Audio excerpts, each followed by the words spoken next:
Bien, continuemos con la fuerza entonces. Eh, Luego, para otro autor como es Platonov, ¿sí? Es la capacidad del ser humano de vencer o contrarrestar una determinada resistencia a través de la actividad muscular, ¿sí? Cuando se habla de vencer o contrarrestar, se habla de eh, ejecutar o a través de la acción muscular eh, contrarrestar la fuerza que nos impide mover ese objeto, ¿sí? Por ejemplo, una mancuerna, si yo la quiero mover, una mancuerna de 20 kilos, debo aplicar una fuerza, ¿sí? De 20 kilos más para poder movilizarla, si no la mancuerna no se movería. Eso es un concepto bastante simple de entender. ¿Cuáles son factores determinantes de la fuerza?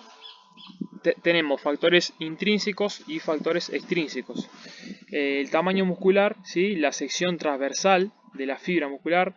Cada fibra muscular es una célula del, de ese tejido, ¿sí? De ese sistema muscular. Cada fibra tiene una longitud y una sección transversal. A mayor sección transversal, mayor fuerza tendríamos a nivel muscular, ¿sí? La bioquímica muscular es el potencial enzimático y de los sustratos, es toda esa capacidad que nosotros podamos tener a nivel del tejido muscular de reservar energía para utilizarla. Si nosotros tenemos un tanque de 20 litros de nafta, podríamos realizar determinada cantidad de movimiento, pero ahora si tenemos un tanque de 100 litros, podríamos realizar mucha más cantidad de movimientos. Entonces, eh, un tanque de nafta podría perfectamente ser una analogía para darnos cuenta cuál tejido muscular tiene mayor capacidad de movimiento que otro. ¿Sí? Si yo puedo guardar mayor cantidad de sustratos energéticos, puedo realizar mayor cantidad de movimientos y con mayor cantidad de fuerza. Y luego el perfil de tipo de fibra, que está genéticamente determinado. Sabemos que existen diferentes tipos de fibras, como las fibras rápidas y las fibras lentas, que si nuestro organismo o nuestros determinados músculos tienen mayor cantidad de fibras rápidas, ¿sí? Seremos un tipo de persona en donde nos favorezca realizar movimientos más rápidos y ágiles, ¿sí? Y las fibras lentas vamos a favorecernos en todo lo que son movimientos sostenidos en el tiempo. Por ejemplo, un maratón, ¿sí? Un maratonista tiene mayor cantidad de fibras lentas que un levantador de pesas, que necesita realizar un gesto específico muy rápido. Y luego están los factores extrínsecos, ¿sí? Como el tamaño corporal, ¿sí? El concepto de fuerza relativa y fuerza absoluta. Eso hace referencia a, por ejemplo, si todos en una clase, por ejemplo, hacemos una competencia de levantamiento de pecho, ¿sí? En donde ponemos una barra con 100 kilos, obviamente que solo algunos podrán levantar ese peso y otros no, pero lo que hace referencia a este concepto es que eh, las fuerzas están conceptualizadas a nivel de fuerza relativa y absoluta, porque hay que atender a las características específicas de cada sujeto. Un sujeto que es más grande y tiene más peso podrá tener la facilidad de aplicar mayor cantidad de fuerza que un sujeto que es más chico y tiene menos cantidad de kilogramos. Los factores psicológicos, ¿sí? Por ejemplo, la reserva autónoma de protección. Siempre, siempre, siempre hay una reserva a nivel del sistema nervioso central que se deja guardada en el caso de aplicar, por ejemplo, una fuerza. Nosotros sabemos que, por ejemplo, en el powerlifting es una competencia de tres movimientos, como son la sentadilla, el pecho plano y el peso muerto, en donde lo que se busca es levantar la mayor cantidad de peso en una sola repetición. Eh, digamos que el ser humano, si bien se trata de llevarlo al límite, ¿sí? de su capacidad de generar fuerza, siempre se deja el ser humano lo hace de una forma autónoma, siempre se deja un mínimo de energía por si acaso ocurre, por ejemplo, una situación de vida o muerte. Entonces, imagínense que en cada movimiento que un powerlifter realiza, podría dejar todo su potencial energético. La verdad que no sería beneficioso para la existencia del ser humano. Y luego tenemos mecanismos neuromusculares, ¿sí? Una persona que es más coordinada inter e intramuscularmente podrá tener mayor capacidad de generar tensión que alguien que no tiene coordinación. Es muy claro el ejemplo de un principiante que comienza a levantar pesas, cómo rápidamente, por ejemplo, en 2 o 3 semanas pasa de levantar solamente la barra, que al principio en las primeras repeticiones que lo realiza moviendo la barra para todos lados porque no puede coordinar el movimiento, ¿sí? Porque la aplicación de fuerzas es diferente con respecto a un brazo con el otro. Y luego, a medida que va pasando las repeticiones y va automatizando el gesto, capaz que a la segunda o tercera semana ya lo tenemos levantando quizás 10 kilos de cada lado o 5 kilos de cada lado. Entonces, estos mecanismos neuromusculares son los que primero se desarrollan cuando tratamos lo que es el desarrollo de la fuerza a nivel de principiantes. Bien, luego tenemos diferentes manifestaciones de fuerza o lo que se llaman los tipos de fuerza, ¿sí? En un extremo se encuentra la resistencia de fuerza, en otro la fuerza máxima y en otro la fuerza rápida, ¿sí? Cada una de ellas obviamente que tendrá en la mitad de ese triángulo tendrá diferentes manifestaciones, ¿sí? Pero lo importante es saber que en la mayoría de los deportes, por ejemplo colectivos, ¿sí? Todas estas tipos de fuerzas se ven manifestadas, ¿sí? Por ejemplo, eh, un partido de fútbol que dura 90 minutos, ¿sí? Lo que yo tendría que buscar con mi deportista es que pueda resistir todas las veces que requiere de una capacidad de generar fuerza durante el partido, ¿sí? Cada vez que un deportista realiza un sprint, por ejemplo, está realizando una gran cantidad de aplicación de fuerza. Eso realizado repetidas veces, ¿sí? Se podría ver como la resistencia de fuerza que se debe tener. Y luego tenemos la fuerza máxima, que es la que se conoce como la aplicación de fuerza en una gran medida, en un gran peso, ¿sí? Que se puede realizar solamente una repetición, ¿sí? Por ejemplo, un levantamiento de peso, ¿sí? Ya sea cualquier ejercicio, la fuerza máxima es la capacidad de hacer un solo movimiento o una sola repetición con la carga máxima.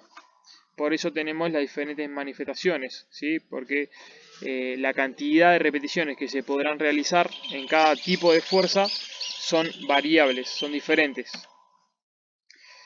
Aquí seguimos un poquito con los tipos de fuerza, como les nombraba recién. La fuerza máxima o la fuerza neural, ¿sí?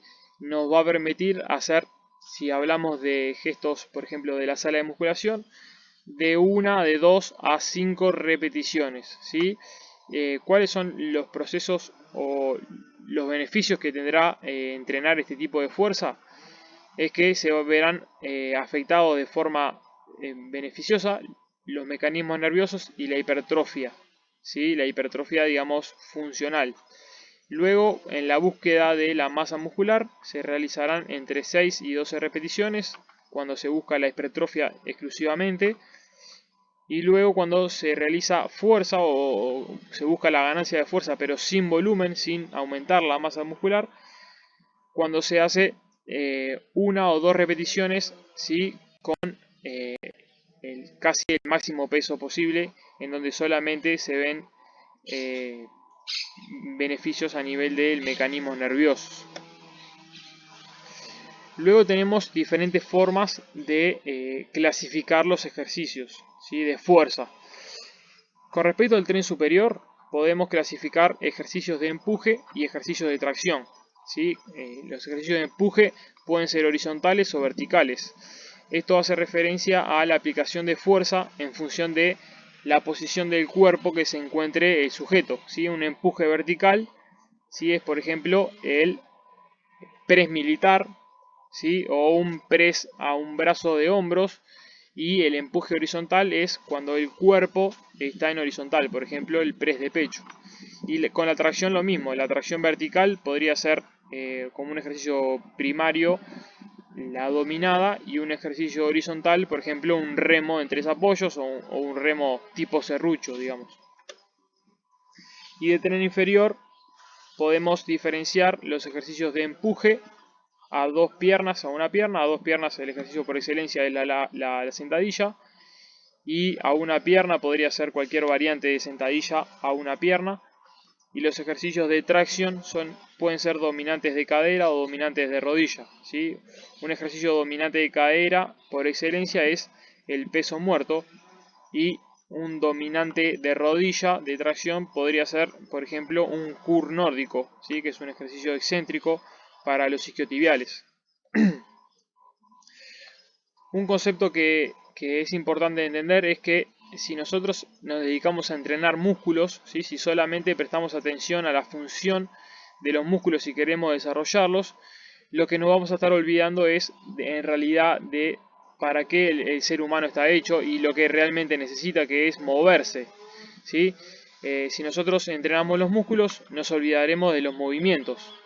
Pero si entrenamos movimientos, como hablábamos recién, de empujes y tracciones, y aquí no hablamos de músculos, ¿sí? No hablamos de cómo entrenar el pecho, y no hablamos de cómo entrenar el dorsal, sino hablamos de entrenar movimientos. Si entrenamos movimientos, nunca nos olvidaremos de los músculos, porque los músculos ejecutan los movimientos. Entonces es mucho más fácil y mucho más racional entrenar o realizar rutinas de entrenamiento por movimientos y no por los músculos que yo quiero entrenar, porque los músculos se entrenan por sí solos cuando se entrenan movimientos. Bien, continuamos entonces con la velocidad, ¿sí? Como expresa este autor Martin, la velocidad se expresa, expresa que la velocidad es la capacidad para efectuar acciones motoras en un tiempo mínimo, ¿sí? Aquí no se habla de recorrer cierta distancia en cierto tiempo, como puede ser para la velocidad. También aquí, como se está viendo en esta imagen, ¿sí? Este deportista tiene que realizar una acción en una forma muy rápida porque tiene un defensa arriba, y si ese gesto deportivo se manifiesta de una forma lenta, obviamente que para el defensa la tarea va a ser mucho más fácil. Entonces es importante entender que la velocidad se ve manifestada no solamente en las carreras, ¿sí? De velocidad, sino en todos los deportes. El deporte hoy en día se ejecuta mucho más rápido de lo que se ejecutaba hace 10, 15 o 20 años. Porque los deportistas están mucho mejor preparados, tienen mayor cantidad de fuerza, pueden aplicar más fuerza, y entonces la velocidad se ve manifestada. Grosser, por ejemplo, sostiene que en el deporte se basa en obtener a través de procesos cognitivos complejos una fuerza de voluntad máxima, y en la funcionalidad del sistema neuromuscular las máximas velocidades de reacción y de movimiento posibles en determinadas condiciones. ¿Sí? En un deporte lo que se trata es realizar gestos muy rápidos, ¿sí? Para vencer al oponente y poder tener un resultado beneficioso. ¿Qué características tiene la velocidad? Que el atleta casi siempre reacciona ante una señal, ¿sí? Ya sea un deportista que va a ejecutar una prueba de 100 metros, o un futbolista o un rugbyista o una jugadora de handball, ¿sí? Lo que realiza todo el tiempo es reaccionar ante señales, ¿sí? Ya sea visuales, auditivas o táctiles, ¿sí? Por ejemplo, en la carrera de sprint de 100 metros es, por ejemplo, el disparo de salida, ¿sí? Que se oye a través de, como hablamos en las capacidades coordinativas, a través del sistema auditivo y el sistema auditivo, en donde se genera una entrada de información y a través de la respuesta se realiza la salida. Pero en los deportes de juego es una situación, ¿sí? Una situación donde un compañero pierde la pelota o me da un pase o pierde un pase, y a través de una reacción se genera la información que ingresa al sistema nervioso y se ejecuta un movimiento determinada que debe ser reconocida como una señal para poder reaccionar rápidamente.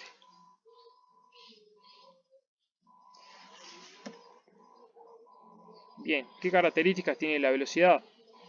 Que los movimientos deportivos pueden ser ejecutados a máxima velocidad solamente bajo la condición de que la respectiva fuente de energía esté a disposición. Imagínense que un deportista tiene que realizar un salto de máxima intensidad luego de haber corrido, por dar un ejemplo, o luego de haber hecho 4 series de sentadillas, ¿sí? La cantidad de reservas energéticas que tiene que tener él para realizar su mejor performance es su 100%, ¿sí? Para esta manifestación, ¿sí? Para gestos de velocidad muy alta, las reservas energéticas que debemos tener disponibles son el ATP y la fosfocreatina. Son aquellos sustratos energéticos que se utilizan para esos gestos explosivos que se ejecutan a una gran cantidad de velocidad y obviamente que pueden sostenerse muy poco en el tiempo. Un salto de estas características dura aproximadamente 4 o 5 segundos, ¿sí? Luego de eso, este deportista no podría nuevamente realizar un salto de las mismas características porque sus reservas energéticas eh, se verían afectadas, ¿sí? Se consumen muy rápidamente, como hablábamos recién, corto tiempo de combustión, limitando el periodo de tiempo que una persona puede actuar a máxima velocidad, como nombrábamos recién. La capacidad de velocidad es muy compleja de entrenar cuando el deportista se encuentra con un bajo rendimiento desde el punto de vista psíquico o energético, ¿sí? Si el deportista no llega cansado a entrenar, ya sea por su nivel de sustratos energéticos que tiene en el cuerpo o por problemas psicológicos o psíquicos o estrés que maneja la persona, la velocidad no podrá ser entrenada de forma satisfactoria. Siempre el deportista, para entrenar la velocidad, debe manejarse en una situación de motivación muy alta para poder mejorar la velocidad. Bien, ¿cómo se puede entrenar la velocidad? Podemos ver dos tipos de movimientos o de vectores de fuerza que se deben aplicar para entrenar la velocidad. Por ejemplo, la velocidad lineal, ¿sí? Son todos aquellos movimientos que se ven efectuados en solo una línea de movimiento, o el plano de movimiento que se ejecuta es uno solo, ¿sí? Para este tipo de entrenamiento se puede hacer ejercicios en la pared, ¿sí? Movimientos con carga, ¿sí? Por ejemplo, con arneses, y movimientos de velocidad libres, de sprint libres. Y luego están el entrenamiento de la velocidad multidireccional, ¿sí? Donde no solamente yo me dirijo en una línea sola, sino tengo que dirigirme hacia un lado, hacia el otro, cambiar de dirección, girar, ¿sí? También para esto se pueden realizar movimientos en pared, movimientos con carga y desplazamientos reales, ¿sí? Como los pueden ser, por ejemplo, para un jugador de fútbol americano que debe moverse en todos los planos, ¿sí? La mayoría de los deportes requieren de movimientos en todos los planos. Solamente el atletismo en la carrera de 100 metros o digamos la de 200 y la de 400 metros tiene un mínimo cambio de dirección, pero la mayoría de los deportes como el fútbol, rugby, hockey, handball, todos los movimientos son multidireccionales. Entonces aquí un poco les da la disyuntiva de cómo se debe entrenar la velocidad, ¿sí? Si debemos entrenar la velocidad simplemente corriendo hacia adelante, o si mi deporte requiere de que el deportista se mueva en todas las direcciones. Bien, vamos a la resistencia. nos queda la resistencia y la flexibilidad. ¿Sí? Bompa es otro de los autores, dice que la resistencia es el límite de tiempo sobre el cual el trabajo a una intensidad puede soportarse. ¿Sí? Yo puedo realizar una carrera a cierta velocidad, por ejemplo voy a correr un maratón y corro a 5 minutos el kilómetro, ¿sí? Por dar un ejemplo. Una vez que yo empiezo a bajar el tiempo o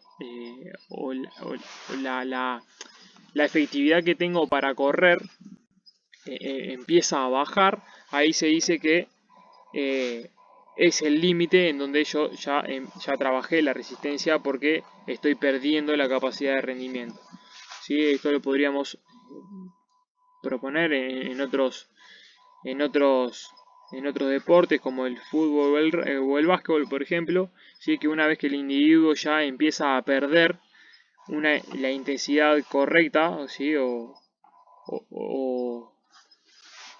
una buena intensidad de gestos deportivos, ya digamos que ahí termina el trabajo de resistencia, ¿sí? Luego Arre dice que es la capacidad del deportista para resistir la fatiga, ¿sí? Una vez que el deportista se encuentra en un estado de fatiga, ¿sí? La resistencia de ese estado es el desarrollo de la resistencia. Y luego Navarro Valdivieso dice que es la capacidad de soportar la fatiga frente a esfuerzos prolongados y o recuperarse rápidamente después de los esfuerzos. Aquí, como algo novedoso, dice que también la resistencia es recuperarse rápidamente, ¿sí? Después de esfuerzos. ¿Sí? Una vez que yo realicé, por ejemplo, un sprint en fútbol porque se realizó un contraataque, yo debo recuperarme rápidamente para nuevamente hacer otro tipo de gestos que requiera el deporte. Entonces se puede interpretar de esa forma. Bien, ¿cómo se puede clasificar la resistencia? ¿Sí? Se puede clasificar en resistencia básica y resistencia específica. La resistencia básica es la capacidad básica para distintas actividades deportivas, ¿sí? Que, por ejemplo, correr, andar en bici, nadar. Eso puede ser una actividad para entrenar en cualquier deporte, ¿sí? Y luego están los ejercicios de resistencia específica, que la adaptación a la estructura del movimiento de una disciplina se debe tener en cuenta. Si yo me encuentro entrenando a remeros, ¿sí? Un remero puede entrenar su capacidad de resistencia corriendo y andando en bici, pero específicamente debe entrenar en una situación como está en este contexto. Bien, ¿qué tipo de resistencia se pueden manejar? ¿Sí? Se encuentra la resistencia local, que en función de la musculatura involucrada es un menos de un tercio de lo que refiere a la musculatura total del ser humano, ¿sí? Eso es lo que se le llama la resistencia local. Por ejemplo, la resistencia solamente de un pequeño grupo de músculos, ¿sí? Si yo quiero entrenar la resistencia del bíceps, por ejemplo, haría con una barra o con mancuernas ejercicios de flexión de codo, ¿sí? Solamente estoy involucrando pocos músculos a nivel del sistema muscular. Luego está la resistencia regional, que es entre un tercio a 2/3 de los grupos musculares, ¿sí? Después está la resistencia global, que utilizo más de la segunda de una 2/3 partes de todos los grupos musculares. Por ejemplo, el ciclismo, como vemos en la imagen, ¿sí? Se utilizan más que nada las piernas y todos los músculos del core, ¿sí? Obviamente que también el tren superior se utiliza, pero en muy poca medida, pero las piernas tienen más de la mitad de los músculos que tenemos en todo el cuerpo. Luego también se puede clasificar por el tipo de suministro energético, ¿sí? Por resistencia aeróbica. Aquí se entiende cuando el oxígeno está siendo utilizado, ¿sí? O sea que nosotros podemos utilizar energía a través de la oxidación de los ácidos grasos y de otros sustratos utilizando oxígeno, ¿sí? Eso se llama resistencia aeróbica. y la resistencia anaeróbica es cuando el organismo no consume oxígeno para producir energía.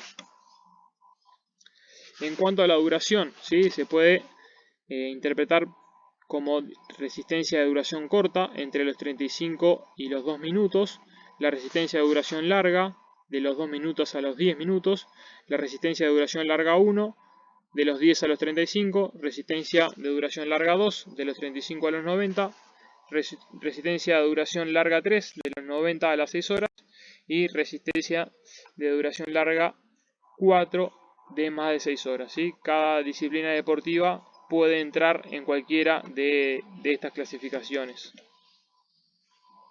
Bien, aquí tienen algunos ejemplos descriptivos, ¿sí? Para ver, por ejemplo, el tipo de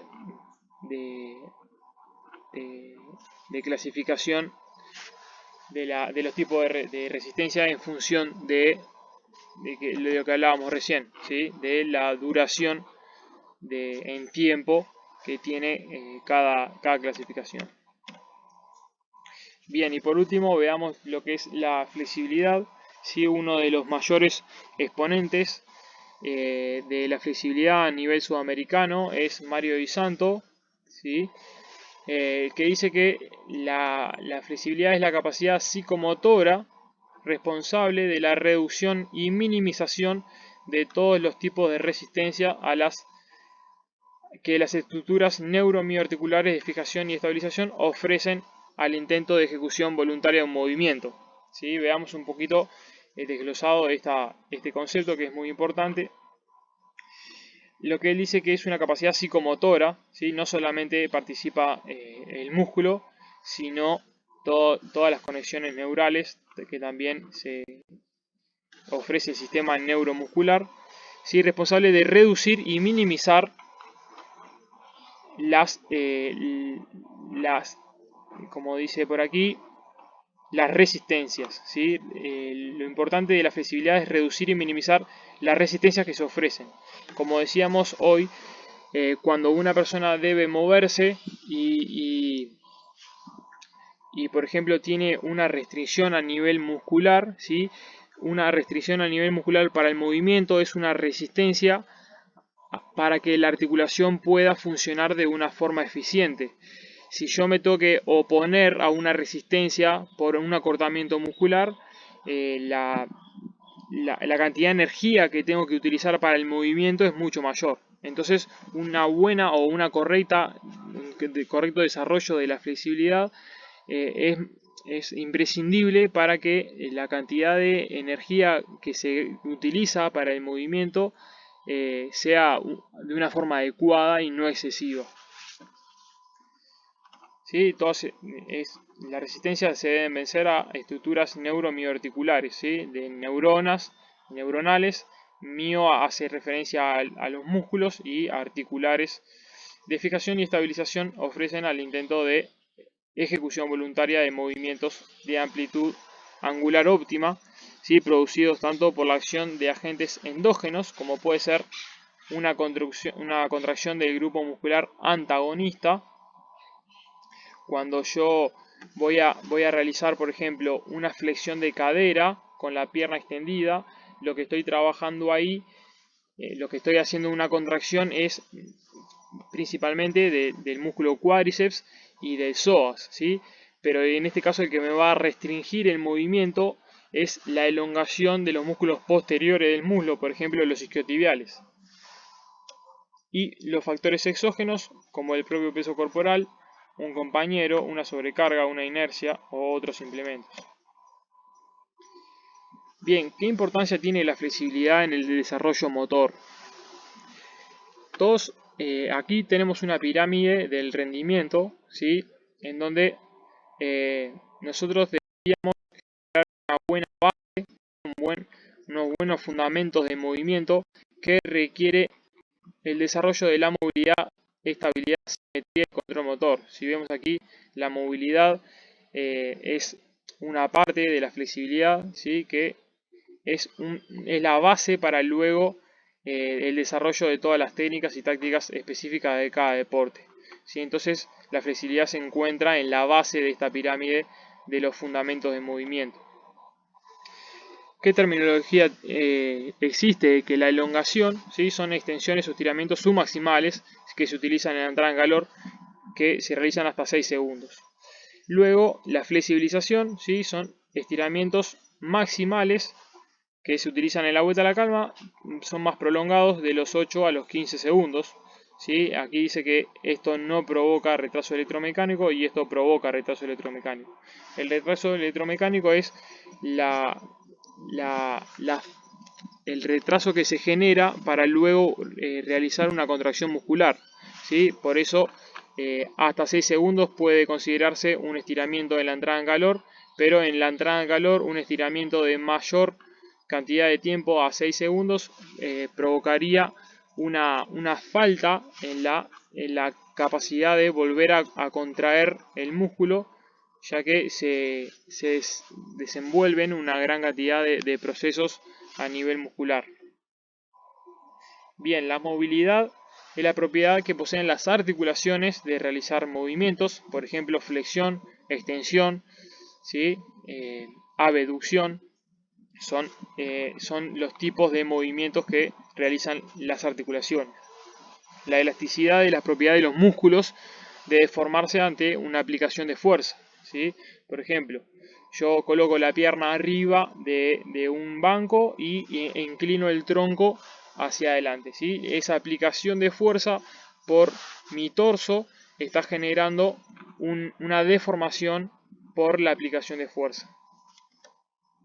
Luego tenemos la plasticidad, ¿sí?, que es la propiedad que poseen los componentes de los músculos, ¿sí?, y articulaciones de deformarse ante un estímulo externo.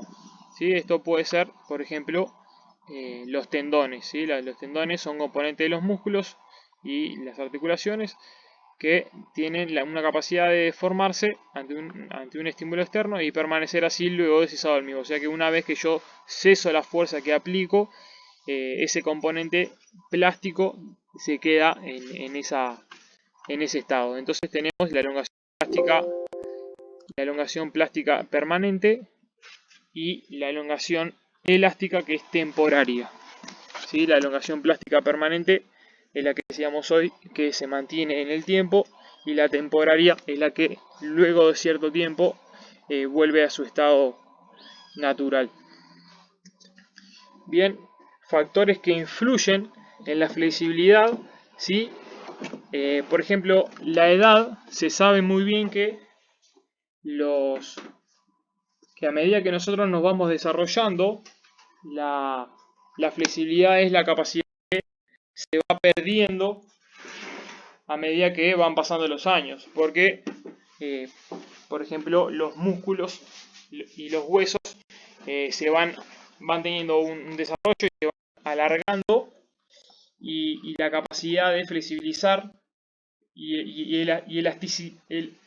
la capacidad elástica de los músculos se va perdiendo, ¿sí? El sexo, se sabe que hay diferencias entre hombre y mujer. La mujer, al tener otro tipo de componente de colágeno, tiene mayor flexibilidad que el hombre, ¿sí? La hora del día, la temperatura, el tono muscular, el estado físico y el estado emocional son otros factores que influyen sobre la flexibilidad. Bien, veamos los tipos o modos de flexibilidad. Tenemos el dinámico, ¿sí?, que puede ser lento, rápido o balístico. Es bueno para mejorar la elasticidad, ¿sí? El lento, no existe ninguna aceleración. El rápido, la aceleración es maximal. Y el balístico son lanzamientos, oscilaciones que tienen una alta posibilidad de lesión, que no es recomendado para el aumento de la flexibilidad, ¿sí? El estiramiento dinámico es aquel estiramiento en donde el músculo se ve elongado y vuelve a su estado natural. Se elonga y vuelve a su estado. Se elonga y vuelve a su estado, ¿sí? Esto es muy recomendado para la entrada en calor, ¿sí?, en cualquier disciplina deportiva. Luego tenemos el estático, ¿sí? También puede ser breve, medio y prolongado. El estático es donde no hay movimiento, ¿sí? Alcanza alcanzar gradualmente la posición y mantenerla durante un cierto tiempo. Esto es lo que realizamos, por ejemplo, en una finalización de clase, ¿sí? En una vuelta a la calma. Es recomendado para la ganancia de flexibilidad, ¿sí? Se ejecuta fácilmente. Relación riesgo-beneficio, tiene muy poco riesgo y tiene mayor beneficio, ¿sí? Se economiza el tiempo porque los ejercicios son fáciles de realizar y la persona puede realizarlo prácticamente sola. ¿Cuál es la recomendación que yo les hago que no nos va a dar en esta presentación para desarrollarla? Es el estudio de la técnica del FNP, que es la facilitación neuromuscular proprioceptiva. Muy bien, saludos.